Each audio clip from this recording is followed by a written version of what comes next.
How to find value in RAM? There are typically three methods. First, simplest method is just to have the documentation.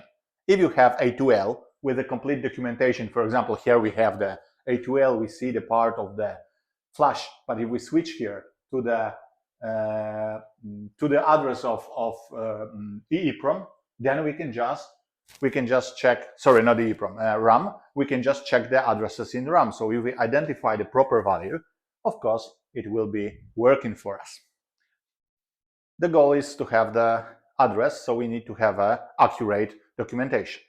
The second methodology, it is what I have described. You can just use the CAN sniffer, find the PID you are interested in, using the source of that PID, so button at the steering wheel, for example, then analyze the lookup table, analyze the mailbox processing, analyze the PID box processing, CAN processing, and then find a function which is responsible for the information. So then you can see where the information is stored in RAM. So you will find probably the same address, yeah, logically.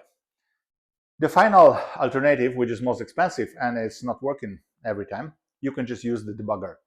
If you just buy something like a professional debugger, like Lauterbach or something like that, you can connect to the ECU and read the data directly from RAM in the real time, so when the ECU is working. In that case, of course, you can see the changes and you can identify the proper value.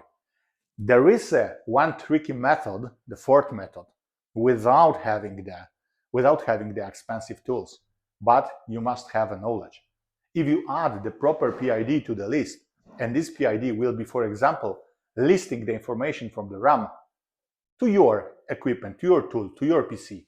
So then you can scan the RAM real time via CAN, and then, of course, find the information the same way as if you use the expensive tool for debugging and real-time control. So these are three typical methods, and the fourth is a tricky method.